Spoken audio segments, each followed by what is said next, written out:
realizando una serie. Esta es una serie que venimos ya durante varios sábados realizando, que se llama Cómo vivir una vida de victoria, o una vida victoriosa.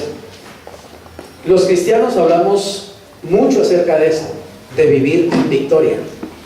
Se refiere a vivir una vida que tenga propósito, una vida en la que haya gozo, el gozo del Señor, una vida en la que no haya ausencia de problemas, porque nunca va a haber ausencia de problemas en una vida real, pero que aunque haya problemas, nosotros podamos tener la actitud necesaria para vencer sobre esos problemas.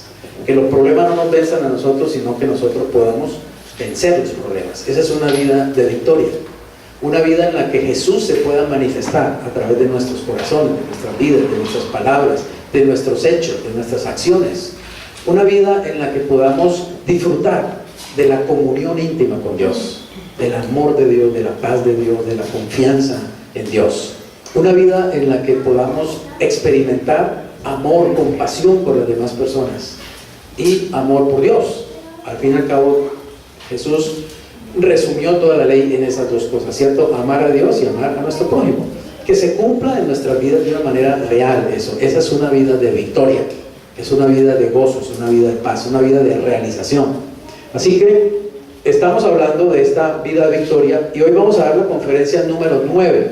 Voy a insistir en un principio que he insistido bastante, que es el principio de la identificación y nuestro crecimiento.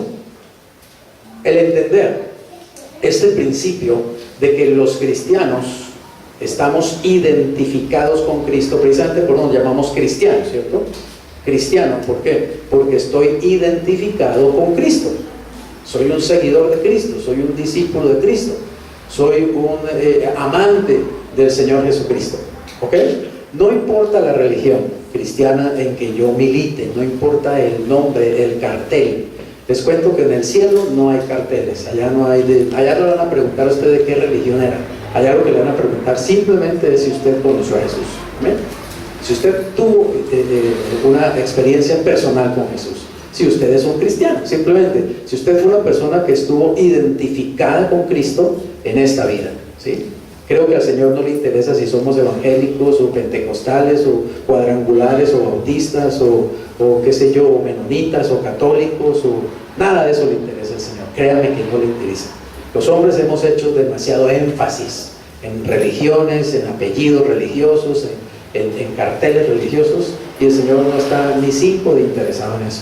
El Señor está interesado en las personas, en las almas, en los corazones.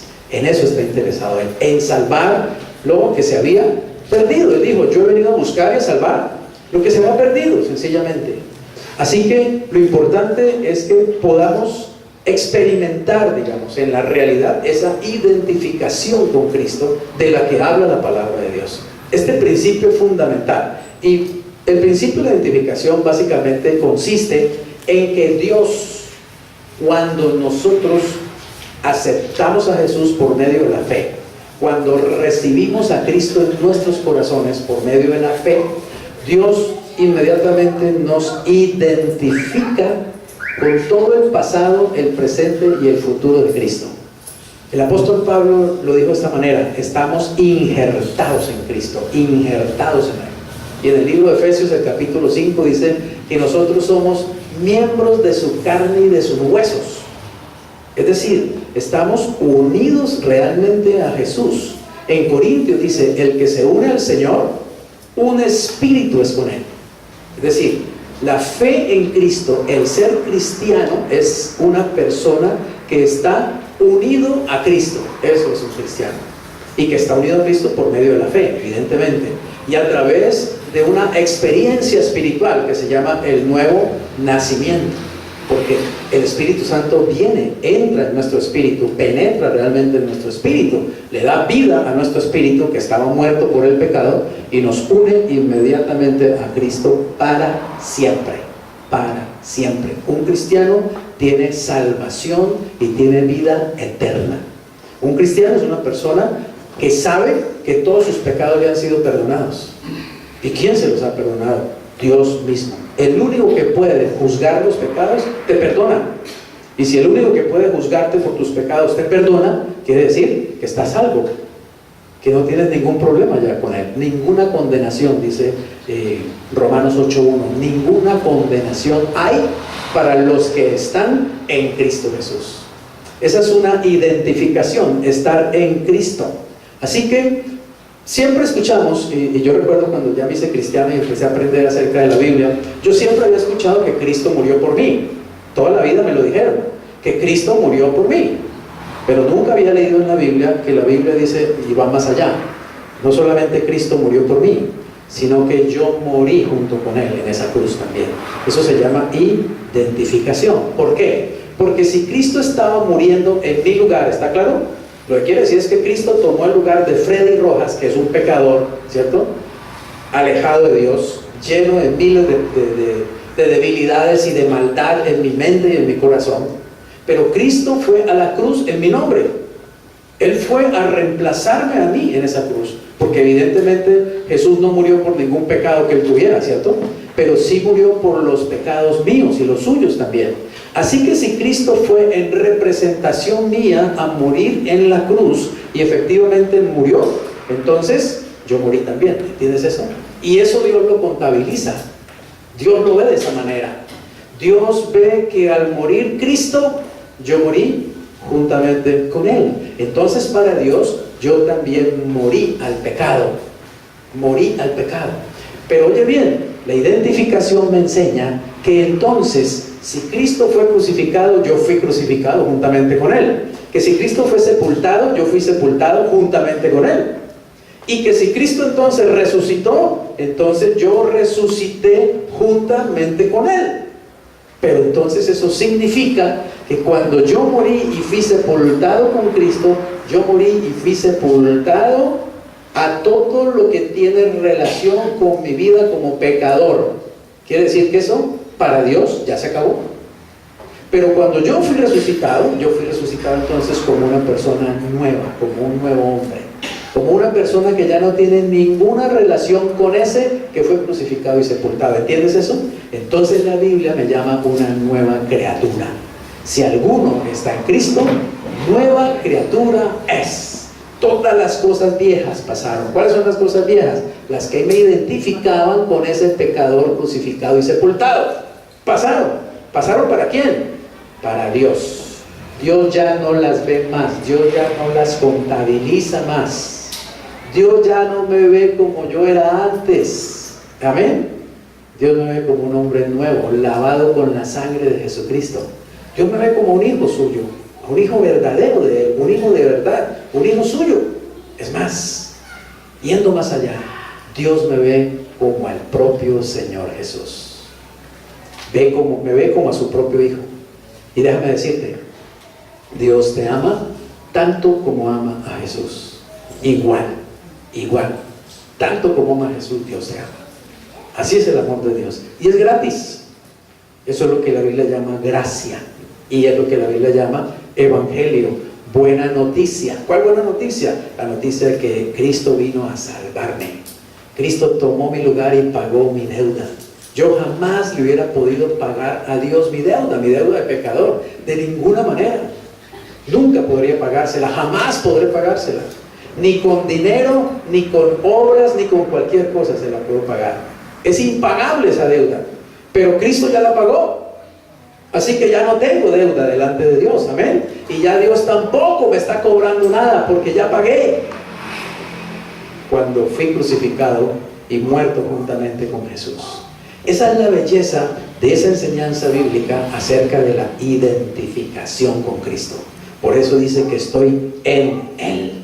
En Él. Es decir, dentro de Él, contenido en Él, pero Él también está dentro de mí a la vez. Es decir, estamos unidos. En el nuevo nacimiento, lo que ocurrió es que vino el Espíritu Santo, el Espíritu de Cristo, y entró en mi propio espíritu, en mi espíritu humano, y los dos se hicieron uno.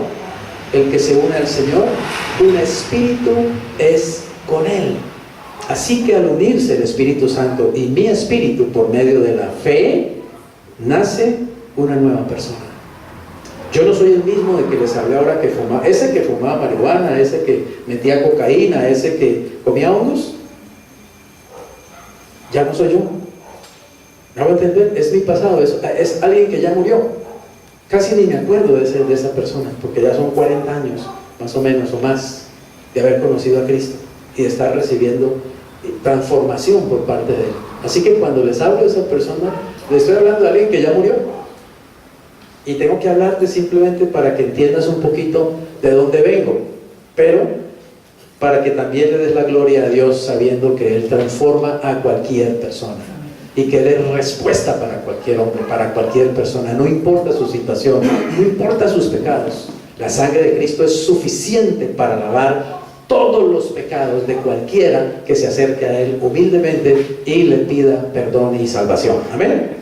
Así que vamos siguiendo entonces acerca de esta identificación. Mira, debemos comprender que apropiarnos, escucha, que apropiarnos constantemente por fe, ¿de qué? De nuestra identificación con Cristo es fundamental para nuestro crecimiento espiritual. Cuando uno recibe a Cristo, según la Biblia, es decir, cuando uno nace de nuevo, uno nace espiritualmente y uno es un bebé. Yo recibí a Cristo cuando tenía 20 años y medio, en el año 74. Y era un joven de 20 años y medio, pero en ese instante era un bebé. Era un bebé recién nacido espiritualmente. Tenía cronológicamente 20 años y medio, pero espiritualmente, cero. Apenas empezaba mi vida espiritual. Nací de nuevo. Entonces era un bebecito que gateaba, ¿cierto? Espiritualmente hablando. Y tuve que empezar a aprender desde la A, la E, la I, la O, la U, de las cosas espirituales. Tuve que comenzar a aprender acerca de la Biblia, a conocer la palabra de Dios, a conocer la doctrina de la palabra de Dios. Y al irla conociendo, entonces mi mente comenzó a ser cambiada, transformada, renovada. Y entonces mi vida y mi conducta comenzaron a cambiar y han ido, digamos, ¿cómo se llamaría? Acoplándose, ¿cierto?, a ese conocimiento que me ha dado la palabra de Dios. Igual pasa con todo cristiano. Nace de nuevo, es un bebé en Cristo, pero tiene que empezar a madurar. Pero muchos cristianos se quedan como bebés. Y básicamente la razón número uno de que los cristianos no maduran, no crecen, es porque no conocen la palabra de Dios y se quedan siempre ignorando la palabra de Dios. Cristiano que no lee, que no estudia, que no medita, que no memoriza, que no aprende, que no oye la palabra de Dios, es cristiano que nunca va a crecer. Siempre se quedará como un bebé espiritual. Siempre será ignorante realmente de la palabra de Dios. Y podrá inclusive oír cosas que lo desvíen de la verdad, aceptándolas como verdad, porque si uno no conoce la verdad, cualquier cosa puede venir y desviarlo y descarriarlo y meterse por aquí, meterse por allá. Por eso encontramos a cristianos, digamos, envueltos en nueva era y envueltos en supersticiones y hasta en brujería y en hechicerías, y se llaman cristianos. ¿Por qué? Porque no conocen la palabra de Dios, no se han fundamentado en la verdad, no han tomado el alimento espiritual necesario, no se han fortalecido espiritualmente y son bebés raquíticos, mal alimentados. Y por eso sus vidas no cambian realmente, por eso no se ven mayores cambios en la vida de los cristianos, no crecen, no maduran, se quedan como niños toda la vida, haciendo pataletas y haciendo berrinches espirituales. Romanos 8, 35 al 37 dice así: ¿quién nos separará? Oye esto, ¿quién nos separará del amor de Cristo? ¿Habrá alguien o habrá algo que nos pueda separar del amor de Cristo? ¿Tribulación? ¿O angustia? ¿O persecución? ¿O hambre? ¿O desnudez? ¿O peligro? ¿O espada? Nada. Como está escrito, por causa de ti, oye lo que dice el apóstol Pablo, por causa de ti, Jesús, somos muertos todo el tiempo. Somos contados como ovejas de matadero. Bueno, usted y yo somos cristianos que no hemos sufrido la persecución, ¿cierto?, que sufrieron los cristianos del primer siglo, del segundo, del tercer siglo. No somos cristianos que han sufrido o están sufriendo la persecución que en este momento están sufriendo los cristianos en países del Medio Oriente, en países musulmanes. Que llega una horda de terroristas musulmanes, llega a un barrio cristiano, en Siria por ejemplo, toman todas las casas, violan a las mujeres, decapitan a los niños, a otros los queman vivos, bueno, y atrocidades que están pasando hoy, siglo XXI, año 2017, está ocurriendo. Pero eso no lo cuentan en la televisión. A Caracol, a RCN, no les interesa esa noticia. Usted no las ve, pero métase a internet, investigue. Persecución en el Medio Oriente a cristianos, en Egipto, en Siria, en Irán, en Irak. Hoy están siendo perseguidos a muerte. La gente tiene que salir huyendo, como aquí en Colombia los campesinos huyendo de la guerrilla y de los paramilitares, igualito, la gente huyendo de los terroristas musulmanes, porque los están matando por el hecho de ser cristianos. Entonces, óigame bien, un cristiano que vive en este momento, por ejemplo, en Irán, sabe que el hecho de ser cristiano significa morir. Si lo pilla una horda musulmana de esas, está muerto. Entonces, Pablo, que ha experimentado la persecución, porque también ellos experimentaron, ¿cierto?, la persecución a través del Imperio Romano, Pablo dice: Señor, a causa tuya, nosotros somos muertos todo el tiempo. Somos contados como ovejas de matadero. Sin embargo, dice, antes, en todas estas cosas, somos más que vencedores por medio de aquel que nos amó. Note la mentalidad de un cristiano maduro, de un cristiano fuerte en la fe y fuerte en la palabra y fuerte en el Señor. No ve la persecución, no ve la tribulación, no ve el peligro como algo terrible, lo ve como una oportunidad de vencer, de tener una experiencia de victoria ante esas cosas. Dice, ante todo eso, hambre, espada, tribulación, persecución, somos más que vencedores. Pero oiga bien, él no dice somos más que vencedores porque nosotros somos lo último, la última persecución del desierto. Dice somos más que vencedores por medio de aquel que nos amó. Es decir, Cristo fortalece, oiga bien, a una persona que está en medio de tribulación. Cristo fortalece a una persona que está siendo perseguido. Cristo fortalece a una persona que está en medio de peligros. Cristo fortalece a una persona que está pasando por diferentes adversidades. Es la fuerza de Cristo la que hace que los cristianos podamos enfrentar las tribulaciones, podamos enfrentar las adversidades, podamos enfrentar los problemas y aún así no sentirnos derrotados, no sentirnos deprimidos, no sentirnos tristes, inclusive ni siquiera asustados, sino sentir que somos más que vencedores por medio de aquel que está en nosotros y que nos amó, y que nos amó al punto de entregar su vida en la cruz. Eso es vida victoriosa, ¿amén? Amén. Eso es vida en victoria, eso es mentalidad de vencedor, eso es mente renovada, no es mentalidad de perdedor, es mentalidad de ganador, porque sabe que está en Cristo. Primordialmente por ignorancia, la identificación con Cristo no viene, oiga bien, a ser una experiencia práctica para muchos, porque es que les digo una cosa, mire, todo lo que dice la Biblia es verdad, ¿está claro? Y si es verdad, se tiene que cumplir en nuestras vidas, amén. Así que óigame bien, si la Biblia dice que yo estoy crucificado con Cristo, ¿cómo se cumple eso? ¿Cómo se cumple eso en la vida diaria, en la realidad? ¿Cómo se cumple? Si la Biblia dice que yo estoy muerto y sepultado con Cristo al pecado, ¿cómo se cumple eso en la vida? ¿O eso son solamente palabritas hermosas? Es poesía divina. Eso es verdad.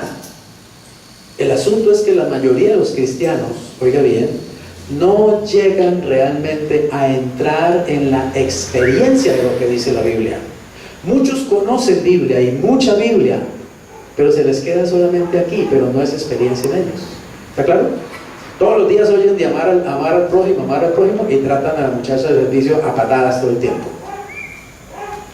Van todos los días o todos los domingos o lo que sea a la iglesia y escuchan de que el Espíritu Santo da gozo, da paz, da alegría, y viven deprimidos, aburridos, amargados, ¿sí?, con malas actitudes, respondiendo en la carne por cualquier cosita. Cristianos carnales, cristianos inmaduros, cristianos raquíticos espirituales, cristianos en los cuales no se manifiesta realmente Cristo. Porque yo le pregunto una cosa, Si yo le pregunto a usted, ¿dónde está Cristo? Usted me dice, en mi corazón, pastor, está dentro de mí. Pues debe estar bien adentro, porque no se nota nada. ¿No me entienden? Ese es el problema. Ese es el problema. Que decimos las cosas por teoría. Repetimos como loritos lo que hemos oído decir o lo que hemos leído en la Biblia, pero no nos damos cuenta que eso tiene que volverse una experiencia personal, que eso es verdad. ¿Hasta qué punto Cristo realmente se manifiesta en mí? ¿Hasta qué punto yo dejo que sea Jesús el que realmente enfrente los problemas? ¿Hasta qué punto yo dejo que sea Jesús el que trate con mi esposa, el que trate con mis hijos, el que trate con mis hermanos en la iglesia? ¿Hasta qué punto yo estoy reflejando a Jesús de tal manera que otros lo están viendo en mí? Y que otros vengan y se acerquen y me digan, ¿qué es lo que tú tienes? Tú tienes algo especial, algo raro tienes. Hay algo en ti que yo quiero tener, que yo quiero saber cuál es tu secreto. Y usted puede decirle, mi secreto es que Cristo vive en mí y a través de mí. Eso es un cristiano. Amén. Así que tenemos que llegar a esa dimensión, ¿está claro? Uno no puede desmayar, no podemos dar nuestro brazo a torcer, no podemos contentarnos con simplemente una religión. Quiero decirte, una religión cualquiera de las que hay, de las miles que hay en el mundo, no sirven para nada, en el fondo. No pueden cambiar un corazón. Y ninguna religión puede llevar a nadie al cielo. Solo Jesús lo puede hacer. A quien necesitamos conocer profundamente es a Jesús y a su palabra, porque ¿cómo puedes conocer a Jesús si no conoces su palabra? Si la Biblia está ahí metida en una gavete o puesta por ahí en un atril cuando mucho llena polvo, ¿cómo puedes conocer a Jesús si no te metes a conocer su palabra? Es en la palabra que uno conoce la verdad. Y la verdad nos hace libres para vivir en victoria. Pero mira, primordialmente por ignorancia, dice aquí. Esta verdad de la identificación con Cristo no se vuelve una experiencia práctica. Así que muchos están viviendo una lucha que está reflejada allí en la palabra de Dios. Vamos a ver, el primer punto es la lucha con el pecado y con la ley de Dios, los 10 mandamientos. Cuando somos salvados, ¿qué pasa con el pecado? El pecado es perdonado. Evidentemente, si yo digo que soy salvo, es porque mis pecados fueron perdonados. Yo no puedo decir, no, yo soy salvo, pero mis pecados no han sido perdonados. Si eres salvo es porque tus pecados fueron perdonados. Si no, no eres salvo. ¿Y quién perdona pecados? Solamente Dios. ¿Y cómo lo hace? Enviando a su Hijo a morir en la cruz. ¿Hace cuánto murió Jesucristo en la cruz? 2017 años. O sea que hace 2017 años que Él nos perdonó los pecados. Oiga bien, no habíamos nacido y ya Cristo nos estaba perdonando los pecados. No lo habíamos empezado a cometer y Él ya estaba perdonando nuestros pecados en la cruz. Cuando uno entiende eso, entonces uno se apropia por la fe de eso, ¿está claro? Entonces cuando yo entiendo que a mí me perdonaron, yo me lo tomo y dejo de andar con dudas, con miedos. ¿Será que Dios sí me perdonó? ¿Será que Dios me ha perdonado? ¿Será que Dios me ama? ¿Será que Dios me acepta? Pues claro, si ya te perdonó en Cristo. Todo lo que tienes que hacer es apropiarte por fe de la palabra de Dios. Si dice que te salvó, créelo. Y vive como una persona que está salvada. Piensa como un salvo, canta como un salvo, habla como un salvo. No andes lleno de dudas pensando que en cualquier momento entonces será o no será. La Biblia dice que el que duda es como la onda del mar de aquí para allá, que es como una veleta, ¿cierto? Ese cristiano nunca será seguro, nunca será un cristiano maduro, nunca será un cristiano que pueda influir en la vida de otras personas. Porque si ni él mismo sabe, si ni él mismo se lo ha creído, ¿cómo le podrá transmitir a otros esa seguridad? Nunca lo va a poder hacer. Pero mira, cuando somos salvados, el pecado es perdonado, ¿cierto? Pero ¿qué pasa? El viejo pecador, o sea, el hombre viejo que yo era, continúa, ¿qué? Cayendo en viejos pecados. Y experimentamos lo que dice Romanos 7. Exactamente lo que dice Romanos 7. Algunos versículos, mira lo que dice. El versículo 14 dice: porque sabemos que la ley, ¿cuál ley? ¿Cuál ley? ¿La del gobierno? ¿La de las FARC? La ley de Dios, ok, ¿cierto? Porque sabemos que la ley es ¿qué? Espiritual. Mas yo soy ¿qué? Carnal, vendido al pecado. Por ahí comienza el problema. Oye bien, cuando una persona como Pablo, que era un judío y que era un fariseo de religión, una de las sectas del judaísmo eran los fariseos, y eran muy estrictos, ¿sí? Hoy conocemos fariseo como sinónimo de hipócrita, pero en el tiempo de Pablo, fariseo no era sinónimo de hipócrita, era sinónimo de pertenecer a una de las sectas del judaísmo más exigentes en cuanto al cumplimiento de la ley de Dios. Amén. Una de las sectas más pegadas a la palabra de Moisés, a la ley, al Antiguo Testamento, a la Torá. Y Pablo dice que él era un hombre que se esforzaba al máximo por cumplir la ley de Dios. ¿Por qué? Porque Pablo en su corazón anhelaba agradar a Dios, ¿está claro? Pero Pablo encuentra un problema y dice, es que yo quiero cumplir la ley de Dios, pero resulta que me doy cuenta que la ley de Dios es espiritual, pero yo soy carnal, vendido al pecado, imagínate, es decir, yo estoy atado por el pecado, estoy preso del pecado. ¿Cómo puede alguien que está vendido al pecado cumplir una ley que es espiritual? Entonces, el problema no está en la ley de Dios, ¿cierto? La ley de Dios es buena, es santa, es justa y es perfecta. El problema está en mí, que no tengo las condiciones que se necesitan para poder cumplir esa ley. ¿Por qué? Porque el pecado me tiene agarrado completamente. Miren, pedirle a cualquier ser humano que cumpla la ley de Dios es exactamente que un entrenador que coja a un tipo mocho aquí, pisó una mina quiebrapatas y quedó así sin las dos piernas y le diga, yo lo voy a entrenar para que usted sea un campeón olímpico de salto alto. ¿Podrá llegar a ser ese hombre algún día campeón olímpico? Nunca lo va a hacer. Y el entrenador podría ponerse a entrenarlo, ¿cierto? Y dele, y dale, y salta, y ¿qué hubo? Tú puedes, ¿cierto? El entrenador. Y el pobre mochito ahí, esforzándose, y salta 2 centímetros. No puede. Exigirle a una persona, a un ser humano, vendido al pecado, que cumpla la ley de Dios, es exactamente igual. Es inútil, el ser humano no puede hacerlo. Pero ¿sabes una cosa? Muchos seres humanos no saben que no pueden cumplir la ley de Dios y tratan de hacerlo, ¿está claro? Porque no saben eso, no saben, entonces intentan. Pablo era uno de esos. Pablo era uno de esos que vivía tratando de cumplir la ley de Dios, pero él empezó a darse cuenta que había un problema, y es mira lo que dice allí. Primero, ¿qué contraste establece Pablo entre su persona y la ley? En ese versículo que acabamos de leer, 14. ¿Cuál es el contraste que usted ve ahí? ¿Cómo? Claro, el contraste es que la ley es espiritual, pero yo soy carnal. Ahora, mira lo que dice el 15 y el 17 de Romanos 7. Oye el dilema de Pablo. Porque lo que hago, no lo entiendo. Pues no hago lo que quiero, sino lo que aborrezco. Eso hago. De manera que ya no soy yo quien hace aquello, sino ¿quién? El pecado que está ¿dónde? Que mora en mí. ¿Saben cuál es el dilema de los cristianos? El problema de los cristianos, que tenemos a Cristo adentro de nosotros, pero también tenemos adentro de nosotros el pecado.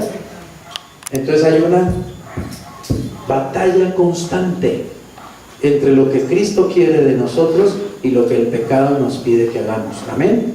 Y muchas veces nos encontramos obedeciendo no a Cristo, sino obedeciendo ¿a quién? Al pecado. ¿Y usted se siente bien cuando obedece al pecado? ¿Se siente de maravilla? ¿Se siente en victoria? ¿Cierto que no? Nunca nadie se va a sentir bien cuando obedece al pecado. ¿Pero le pasa a usted? Claro, y me pasa a mí también. Nos pasa que muchas veces el pecado nos gana, digamos, la pelea y nos coge. Venga cristianito para acá y nos pega una revolcada la tremenda. A todos nos pasa. Y mucho más nos sucede cuando estamos apenas aprendiendo a caminar en Cristo, ¿está claro? Cuando somos bebés espirituales. Ahí sí que es verdad que el pecado barre la casa con uno. pero se trata de que uno comienza a crecer, se trata de que uno comienza a madurar. Se trata de que uno, el pecado vino y me pegó una muñequera la tremenda, pero yo soy un cristiano que quiere crecer y madurar, y digo, bueno, este pecado hoy me revolcó, pero mañana no me revuelca. Amén. En el nombre de Jesús me voy a fortalecer contra ese pecado. Voy a investigar en la Biblia qué es lo que hay que hacer o qué es lo que no hay que hacer. Voy a investigar en la Biblia cuál es la fórmula para dejar de estar pecando. ¿Cuál es la fórmula? Pero el cristiano descuidado, el cristiano común, simplemente peca y empata, como dicen por ahí. Peca y empata, y sigue ahí descuidado. Pero el cristiano que está lleno del Espíritu, que está dirigido por el Espíritu, que quiere ir más arriba, que no quiere quedarse como un mediocre o como un bebé espiritual, ese cristiano comienza a buscar la verdad, a buscar la verdad, a buscar la verdad, y se devora libros buscando la verdad, y se devora la palabra de Dios buscando la verdad, y pasa horas orando, pidiéndole al Señor luz, dirección. Señor, ¿cómo hago para no caer más en este pecado, Señor? Yo no quiero pecar, pero el pecado tiene fuerza, todavía tiene mucho poder sobre mí, Señor. El pecado todavía vuelve y me arrastra. Y es lo que dice Pablo. Encuentro este dilema, ¿cierto? Que yo quiero hacer lo bueno, pero termino haciendo lo que aborrezco. Entonces Pablo empezó a entender una cosa que usted también tiene que entender. Amén. Y esto es muy importante entenderlo. Y es que aunque yo soy cristiano, aunque he nacido de nuevo, aunque tengo naturaleza de Dios en mí, aunque tengo a Cristo en mí, todavía el pecado ejerce poder sobre mí. Amén. Hay algo de mí que el pecado todavía no ha soltado. Hay algo de mí de lo cual el pecado todavía es su Señor. Mi Señor es Jesucristo, no el pecado. Entonces, ¿por qué el pecado todavía tiene influencia y poder sobre mí? Pregunta, ¿cómo quebrantar ese poder del pecado en mi vida para ser libre realmente y servir a Dios como yo quiero y hacer las cosas puras y santas que Dios pide de mí y que yo también quiero responderle? Ahí empieza entonces uno a buscar, ¿cierto?, la respuesta. ¿Conoceréis la verdad?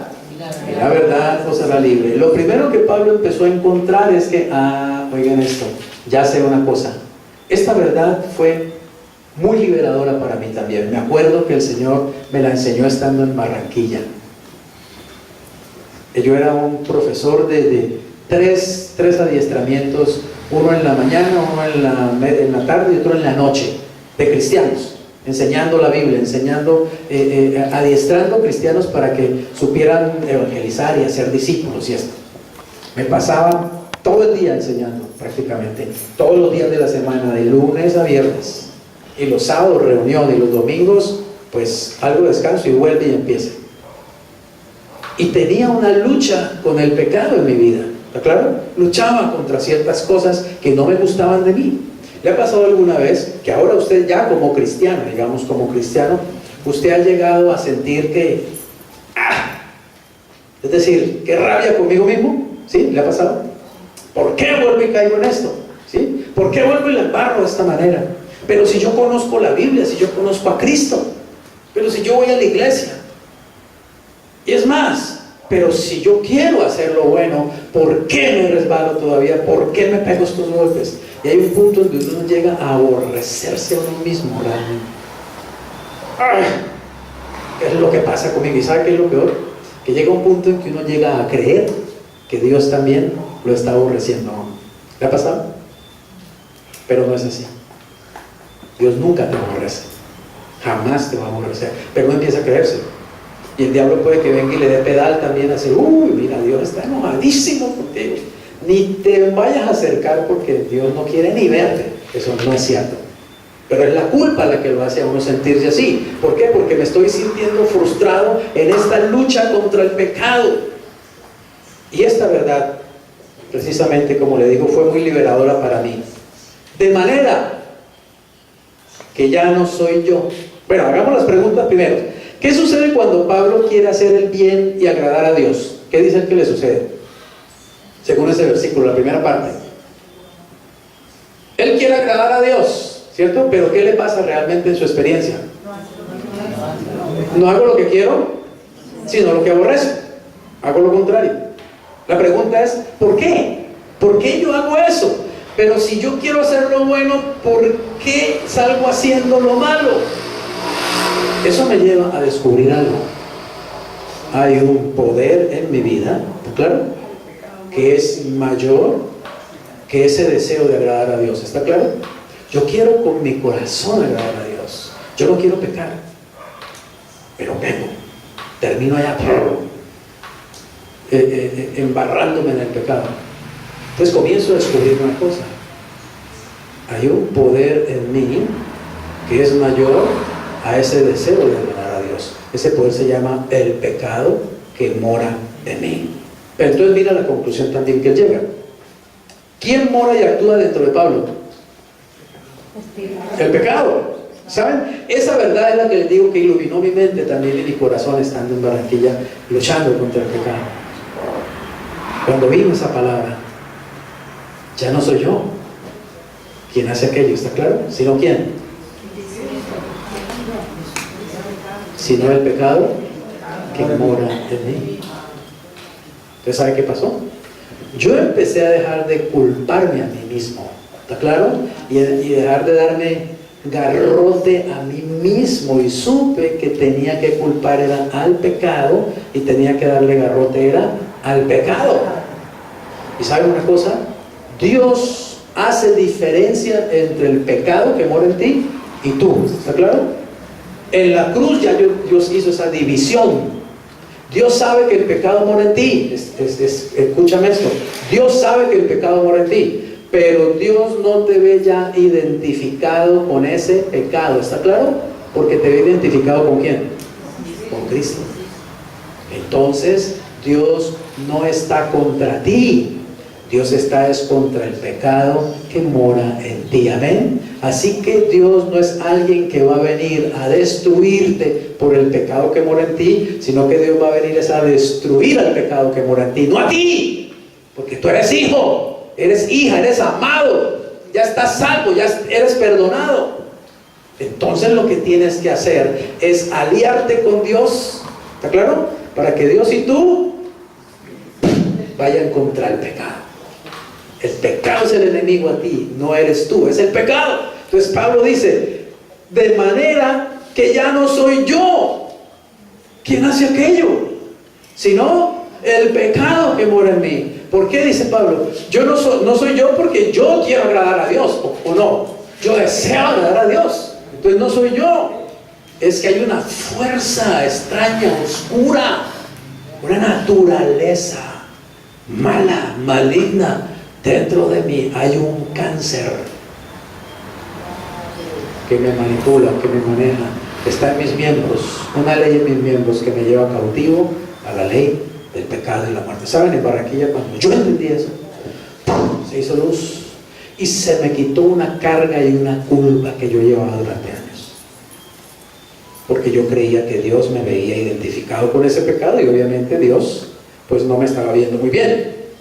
Cuando entendí que el enemigo era el pecado y era un enemigo común de Dios y yo, entonces pude fortalecerme en el Señor, amén, y empezar a patear el pecado, ya no patearme a mí mismo, ya no pelear conmigo mismo, ya no acusarme a mí mismo y dejar que Satanás viniera y peor me acusara.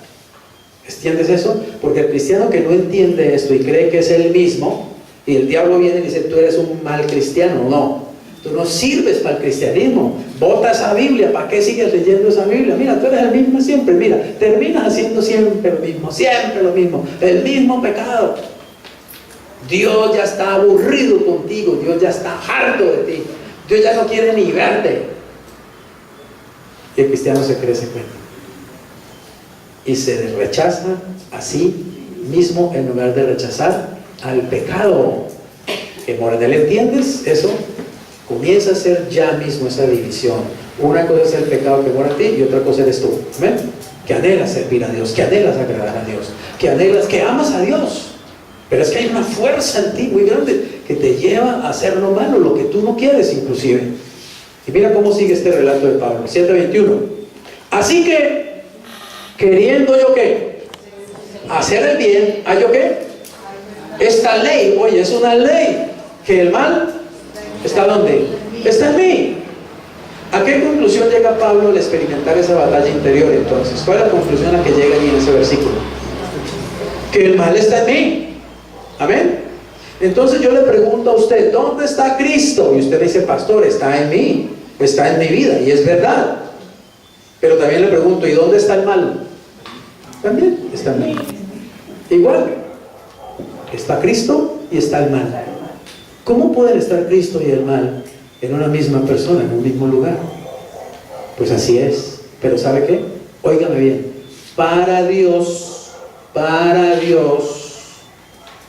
ya hay una diferencia entre Cristo en usted y el mal en usted. ¿Está claro? Y Dios ya no vive viendo el mal que está en usted, ni anotando allá en el cielo, en un librito, ni nada. Dios no anota pecados en el cielo. Y eso está en la Biblia. No tengo tiempo para explicárselo, pero está en la Biblia. Dios no lleva un registro de pecados del cristiano, lleva un registro de los pecados del no cristiano. Del cristiano no lleva registro porque los pecados fueron lavados con la sangre del Cordero, ¿me entiendes? Sería estúpido, sería inútil que Dios llevara lista de pecados después de que Él mismo dice que los perdonó. ¿Me hago entender? Entonces la sangre de Cristo valdría nada. No serviría para nada la sangre de Jesús, pero la sangre de Jesús borró nuestros pecados, los borró realmente. Así que Dios no está mirando el pecado que está en ti, Dios está mirando a Cristo que está en ti. Amén. Amén. Y lo que Dios quiere es que Cristo que está en ti siga creciendo, siga creciendo, siga creciendo, siga creciendo, mientras que el pecado vaya decreciendo, aminorando. ¿Sabes por qué? Porque el pecado, una vez que Cristo entra en mi vida, el pecado va a empezar a perder poder sobre mí. Cuando Cristo no estaba, yo era un esclavo del pecado y el pecado ejercía poder sobre mí y hacía conmigo lo que quería, pero ahora llegó Cristo. Entonces Cristo hace que el poder del pecado vaya disminuyendo en mí, y eso es lo que se llama liberación o se llama santificación. Él me va santificando. ¿Qué quiere decir eso? Me va dando más poder contra el pecado. El poder del pecado empieza a disminuir en mi vida. Y oye bien, a medida que el poder del pecado comienza a disminuir en mi vida, yo voy creciendo espiritualmente, voy madurando espiritualmente. Esa es la madurez espiritual, ese es el crecimiento espiritual, que cada vez hay menos poder del pecado en mi vida y hay más poder de Cristo en mí. Amén. Muy bien, pues vamos más adelante. Dice el 24: miserable de mí, ¿quién me librará de este cuerpo de muerte? Dice Pablo. ¿Cómo llega Pablo a sentirse al experimentar la impotencia de no vencer al pecado? ¿Cómo se siente? Miserable. ¿Cómo se siente usted cuando sabe que volvió y cayó? Volvió y la embarró. ¿Cómo se siente? Miserable. Se siente uno muy mal. Pero ¿sabe una cosa? Esa es una buena señal. Yo me acuerdo cuando estaba también comenzando mi vida en Cristo y comencé a tener discípulos por ahí a los 21 años, y empecé a tener discípulos y pues todos mis discípulos eran jóvenes, y hubo un momento en que tuve hasta 30 jóvenes y todos venían de marihuana, cocaína y todas esas cosas, pepas y de todo. O sea, tenía 30 marihuaneros de discípulos, mejor dicho. Esa es la verdad, ¿cierto? Pero empecé a enseñarles acerca de Jesús, acerca de su palabra, y era una batalla tremenda, porque de pronto Pedro andaba bien, pero Juan otra vez cayó y se pegó una, mejor dicho, ¿sí? Y me acuerdo una vez de uno que hasta se perdió, dejó de venir al grupo y toda la cosa, se perdió, no supimos de él, y después por ahí apareció, como a los 2 meses, hecho nada, ¿sí? Andrajoso, hecho nada. Había estado por ahí en un hueco, en una olla, consumiendo de cuanta porquería, y ya era un cristiano, él había aceptado a Jesús, él había nacido de nuevo, ¿sí? Pero cayó. ¿Pero qué pasó? Un día regresó y me buscó. Me acuerdo que nos fuimos al Parque Panamericano y nos sentamos allá en el Prado del Parque Panamericano a hablar, y él lloraba y lloraba y lloraba y lloraba. Yo tuve que esperar un rato ahí sentado esperando que él llorara y llorara y llorara y llorara. Al fin ya se calmó un poco, entonces me contó, mira Freddy, lo que pasa es que estoy muy avergonzado, primero contigo, ¿cierto? Y pues primero con Dios digo y contigo, porque tú nos has dedicado tiempo, nos has tenido paciencia, nos has enseñado la Biblia. ¿Y cómo hago yo esto? ¿Cómo es posible? Él estaba en ese momento, ¿qué? Sintiéndose miserable, ¿cierto? Miserable de mí. ¿Cómo es posible que yo vaya otra vez a esa olla? Y me contó, estuve para una olla metiendo, mejor dicho, de todo por allá. Dije, pero ¿qué pasó? ¿Por qué estás aquí? Dijo, ¿sabes por qué? Porque en un momento determinado yo dije, ¿yo qué hago aquí? Voy a buscar a Freddy, ¿cierto? Voy a buscar a Freddy que me ayude. Y vino y le dije, ¿sabes una cosa? Eso es buenísimo lo que te está pasando. ¿No es como el hijo pródigo? ¿Cierto? ¿Qué pasó con el hijo pródigo? Tocó fondo, ¿cierto? Pero ¿qué pasa? Volvió en sí, dice la Biblia, volvió en sí. Entonces dije, ¿sabes qué? Te está pasando una cosa muy buena. Estás volviendo en sí y estás arrepentido. Le dije, ¿te duele eso? Me dijo, uy, me duele muchísimo. Estoy muy avergonzado con el Señor Jesucristo. Él lloraba más que todo por eso. Me decía, ¿sabes por qué lloro? Porque sé que he ofendido a Jesucristo. Entonces le dije, ¿sabes qué? Eso es buenísimo. Llorar cuando uno ha ofendido a Jesucristo, eso se llama arrepentimiento. ¿Sabes qué quiere decir eso, Andrés? Lo que llamaba. ¿Sabes qué quiere decir eso, Andrés? Que el Espíritu Santo está obrando dentro de ti. Amén. Porque uno no llora realmente y sinceramente sus pecados, sino cuando el Espíritu Santo lo ha convencido de pecado. Amén. El pecador sin Cristo, ¿qué hace? Vive en su pecado y se revuelca en su pecado y hasta festeja su pecado y no le importa. Pero el verdadero creyente se siente miserable, se siente triste, se siente mal, se siente enojado con él mismo, se siente avergonzado con Dios. Eso es una prueba de que es un verdadero creyente. Es una prueba de que es un verdadero cristiano. Yo le decía, ¿sabes una cosa? Tu llanto, tu actitud me está mostrando una cosa. Tú sí naciste de nuevo, tú eres un verdadero cristiano. Amén. Y él pensaba que él ya ni cristiano era. Decía, no, yo ya ni cristiano merezco llamarme. ¿Se acuerdan del hijo pródigo? Yo ya ni hijo merezco llamarme. ¿Y qué hizo el padre? ¿Lo trató como un hijo o no? Y le dije, ¿sabes qué? Eso me prueba que tú sí eres un cristiano. ¿Qué tienes que hacer? Levántate, levántate. Busca el poder de Dios para que la droga no te vuelva a arrastrar. ¿Y saben qué pasó con Andrés? Llegó a ser un tremendo líder cristiano. Y nunca más volvió a la olla. Porque entendió. Dios siempre da la segunda, la tercera, la cuarta, la quinta oportunidad. Siempre y cuando nos paremos y volvamos a luchar. Amén. Así que si el pecado gana ocasión en ti y te pega una revolcada, pues levántate, límpiate y sigue andando. Amén. No te quedes allí llorando sobre la leche derramada. No te alejes de Dios. Es cuando más hay que buscar a Dios, cuando más hay que ir a Él. Así que finalmente dice, gracias doy a Dios por Jesucristo, ¿cierto? Señor nuestro. Así que yo mismo con la mente sirvo a la ley de Dios, mas con la carne, ¿a quién? ¿O a qué? A la ley del pecado. ¿En quién encuentra finalmente Pablo su liberación? En Cristo. Gracias doy a Dios, ¿por quién? Por Jesucristo, Señor nuestro. ¿Saben qué dice Pablo? Me siento miserable porque sigo pecando, pero ya entendí que dentro de mí hay una cosa muy mala, hay una fuerza muy mala que se llama el pecado. Y esa fuerza es mayor que mi deseo de obedecer a Dios. Por lo tanto, ahora entiendo que el que me libra de esa fuerza es Jesucristo, no yo. Cuando un cristiano comienza a luchar contra el pecado, pero a luchar en su propia fuerza, va a perder la batalla. ¿Vamos a entender? Ninguno de nosotros, ninguno de los que estamos aquí, incluido el pastor, tiene la fuerza suficiente para vencer al pecado. El pecado es mayor que nosotros. Pero ahora hay uno que es mayor que el pecado. ¿Entiendes eso? Pero resulta que ese que es mayor que el pecado no está solamente allá en el cielo, a miles de kilómetros, ahora está dentro de mí. Entonces ahora hay un poder en mí mayor al poder del pecado. ¿Y sabes qué es lo que yo tengo que hacer? Dejar que ese poder mayor de Cristo luche contra el pecado y yo me hago un ladito. En otras palabras, antes el pecado tocaba a mi puerta y yo salía como un tonto a atenderlo, ¿cierto? ¿Quién es el pecado?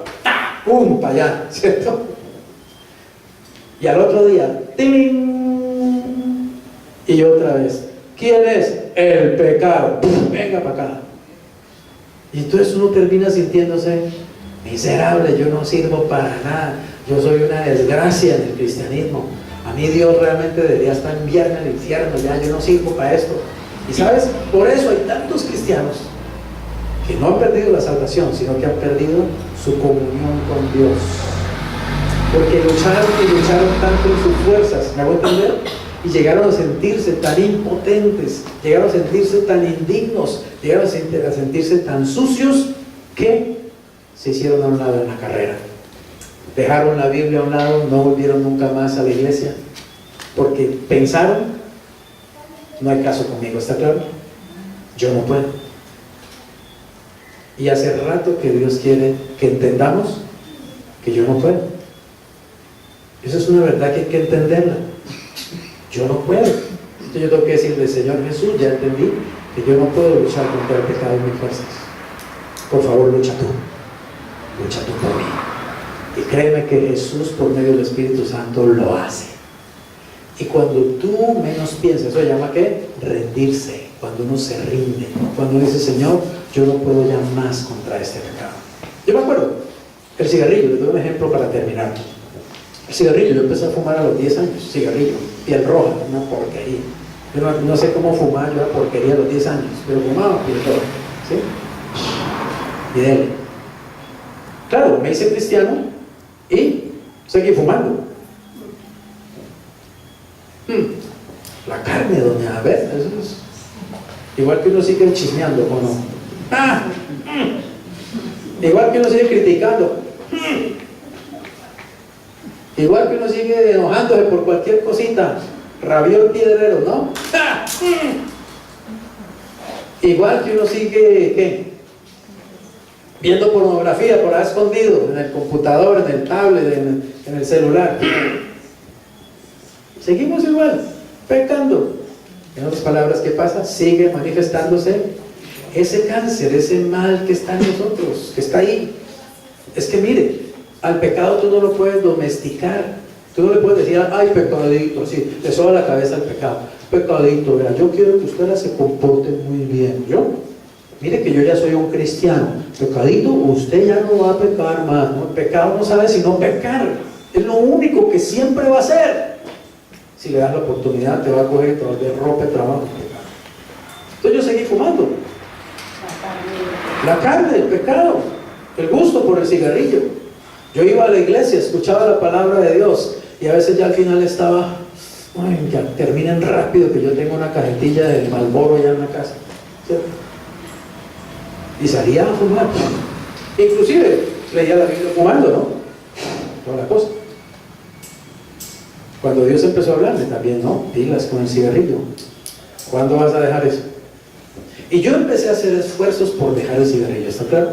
Sinceramente empecé a querer dejar el cigarrillo. Entonces yo le decía y me arrodillaba, Señor, yo te prometo que yo voy a dejar el cigarrillo, Señor. Yo te lo prometo. Y mentira, no dejaba el cigarrillo. Entonces, ¿cómo me sentía? Como un hipócrita, como un mentiroso, como un cristiano pichirri, ¿cierto? Crispeto. Me sentía muy mal. Y el diablo de mí me decía, sí, no, tú eres una desgracia de cristiano. No, tú no deberías ni ir a la iglesia, tú eres una vergüenza, ¿cierto? Es más, tú eres un hipócrita. Porque mira, vas a la iglesia, ay, muy santico ahí con la Biblia, y sales que a fumar. Y en la iglesia no saben que tú fumas. Tu líder no sabe que tú fumas. Tú eres un fariseo, tú eres un hipócrita. Y yo decía, sí, Satanás, tienes toda la razón. Yo soy una miseria. Yo no sirvo para eso. Yo no debería ni tener una Biblia en la mano. La culpa. Pero ¿qué pasó?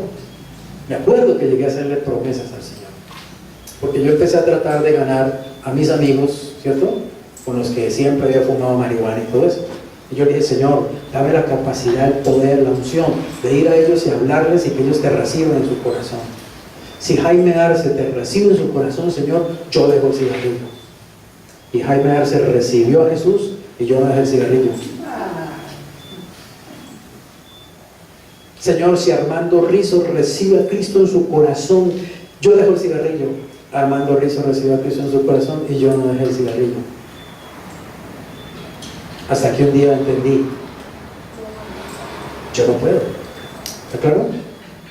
¿Tú crees que Cristo me está pidiendo a mí que deje el cigarrillo? ¿O que Cristo te está pidiendo a ti que dejes el chisme, o que dejes la mentira, o que dejes el alcohol, no sé, o que dejes la pornografía? No, no te está pidiendo eso. ¿Sabes qué te está pidiendo? Deja que yo te quite esa inmundicia. Déjame a mí. Yo soy el que sabe quitar los pecados. Yo soy el experto en eso. ¿Entiendes esto? Ese es el secreto de la vida victoriosa, que dentro de ti está el vencedor. No eres tú, es Él. La gloria no es para ti, los aplausos no son para ti, es para Él. Entonces una noche le dije, Jesús, yo no te voy a hacer ya más promesas acerca de dejar el cigarrillo, porque reconozco que no quiero y ni siquiera, no puedo y ni siquiera quiero en realidad dejar. Mi carne no quiere dejar el cigarrillo, Jesús. Así que no voy a hacer ningún esfuerzo por dejar el cigarrillo. No voy a hacerte ninguna promesa por dejar el cigarrillo, pero voy a confiar en ti. Voy a confiar en tu poder que está en mí, para que tú me libres de la adicción a la nicotina. Amén. ¿Y saben? No sé cuándo, no sé cómo, ni siquiera, no me pregunte porque no sé, pero un día el cigarrillo salió de mi vida. Punto, se fue. Como se fue la marihuana, como se han ido miles de cosas más. Pornografía. La pornografía era un problema para mí muy grave, muy grave. Y como cristiano resbalé muchas veces en la pornografía. Y lo mismo, la fórmula, Jesús, nada me puede hacer. Yo soy un pornógrafo en mi carne, ¿está claro? Soy un corrompido, un sucio en mi carne, una porquería. Pero tú eres una belleza, tú eres puro, tú eres increíble, Jesús. Por favor, líbrame de la pornografía. Amén. Y hace muchos, pero muchos años, lo primero que hice, tenía como 23 años, fue coger todas mis revistas Playboy, que era una colección grandísima, y al fuego con todas las muchachas. ¡Pum! Paola para el fuego, Irene para el fuego. ¿Sí? Las quemé a todas esas revistas, pero no es que el Espíritu Santo me dijo, saca la porquería del closet y quémela. Y les cuento que mi carne dijo, ay, pero es que quemarlas a todas, ¿cierto? Tanta plata que invertí en las revistas. Además, yo le decía, además están en el closet, yo ya ni las miro, yo ya ni me acuerdo. Pero bueno, pues por lo mismo estoy viendo que las quemes. Salga de ellas, ¿entiendes? Y el Señor me libró de la pornografía. Yo les puedo decir delante del Señor, hoy, delante del Señor, no tengo el más mínimo interés en ese asunto, para nada. Es más, lo aborrezco, pero la gloria es para quién?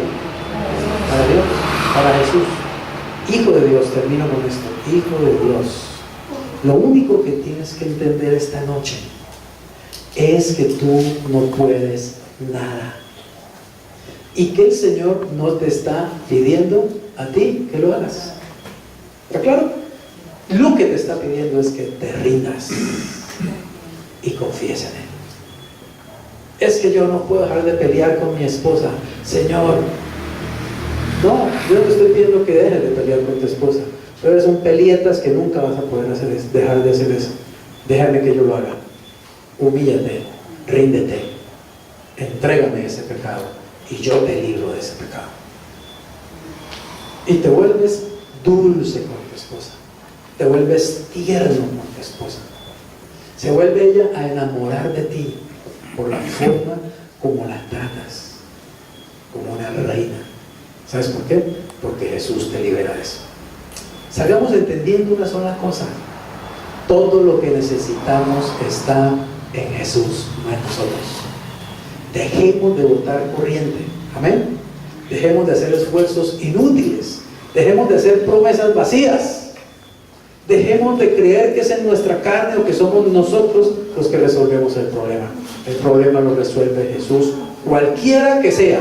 Y que déjame decirte, esa fórmula funciona para todo, para cualquier cosa. Funciona para el dinero también esa fórmula. Confiar en Jesús y llega dinero. Yo empecé a aprender esto apenas desde el año 2005. Apenas desde el año 2005 empecé a aprender sobre confiar en Dios para el dinero. Realmente confiar en Dios. Yo no sabía nada de eso. Y Dios empezó a enseñarme. Y el dinero viene. Usted no se imagina. Usted no tiene idea de lo que Dios ya me dijo. Usted lo va a ver. Pero ya lo dijo. Y no es... Bueno, ¿por qué le digo? Piense de $1.000.000 para arriba. Vaya pensando, eso más o menos. $1.000.000 para arriba. Por fe. Simplemente por fe. Comencé a creer. Comencé a confiar. Comencé a descansar. Comencé a dejarme guiar por Él. Y Él me dijo, haga aquí, haga allá y haga allá. No he tenido que salir a matarme, a buscar dinero, no he tenido que dejar la iglesia, dejar el evangelio. Hermanos, voy a cerrar la iglesia porque me tengo que ir a buscar dinero para vivir. No he tenido que hacer eso. Viene. A manos llenas, para la gloria del Señor. Él lo hace. Entonces ahora sé que Él hace cualquier cosa. Confíe, solo confíe en Jesús. Ríndase. Dígale, Señor, ya no puedo más. Ya llegué al último de mis fuerzas. Soy un fracaso completo. Soy un fracaso. Esa es la verdad. Me siento miserable. Pero yo no quiero sentirme más miserable. Yo quiero tener victoria. Por eso, Señor, de ahora en adelante, usted lo hará. Entonces, cuando el pecado toca a la puerta, usted ya no abra. Usted dígale, Señor Jesús, allá lo buscan. Y cuando Jesús abre la puerta, ¿sabe qué es el pecado? Sale corriendo, sale disparando. Platicas, ¿para qué las quiero? ¿Entiendes eso? Hazlo para tu matrimonio, hazlo para tus hijos, hazlo para tu trabajo, hazlo para tu vida emocional, tu vida sexual, tu vida intelectual, hazlo para tu dinero, hazlo para todo. Dile, Señor, yo no sirvo para esto, yo no puedo, además ni siquiera lo voy a intentar, hazlo tú. Y queda. Es una fórmula muy sencilla, poderosa. Difícil porque nuestra carne, en el fondo, no lo cree. Pero cuando aprendas eso y lo creas y lo apliques, vas a ver la gloria de Dios. Amén. Y vas a ver la victoria. Pongámonos en pie y oremos. Veremos la segunda parte el próximo sábado. Padre, gracias te damos, Señor, por darnos en Cristo Jesús todo lo que necesitamos. Hagamos esta oración. Yo lo voy a invitar a que haga esta oración conmigo. Dígale, Señor, entiendo que tú has venido a mi vida no para que yo siga intentando inútilmente de hacer lo que no podía hacer antes de que tú vinieras a mi vida. Señor, si no lo podía hacer sin ti, tampoco lo puedo hacer, aunque tú estás en mí.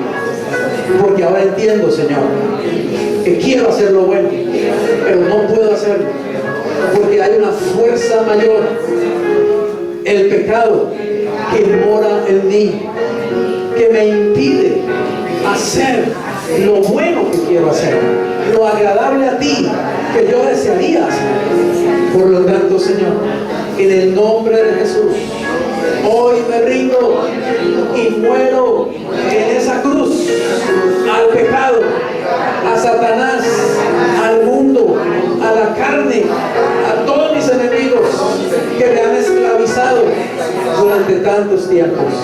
En el nombre de Jesús, hoy me apropio por la fe de mi identificación contigo, Jesús. Por lo tanto, declaro que estoy muerto al pecado, por lo tanto estoy libre del pecado. Declaro en tu nombre que estoy muerto a la ley, por lo tanto estoy libre de la ley. Declaro en el nombre de Jesús que estoy muerto a este mundo, por lo tanto estoy libre de este mundo.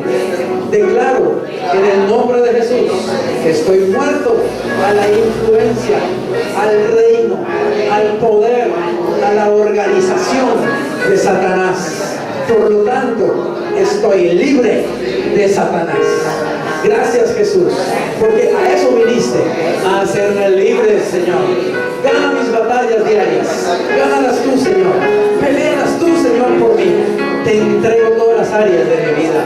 Te entrego mi sexo, Señor. Te entrego mi mente, Señor. Te entrego mi corazón, Señor. Te entrego mi alma, Señor. Te entrego mi espíritu, Señor. Te entrego mi trabajo. Te entrego mi familia. Te entrego las finanzas. Te entrego todo mi ser, completamente, Señor Jesús, para que tú vivas a través de mí y tú diariamente ganes cada batalla que debo enfrentar, porque ya no soy yo, sino tú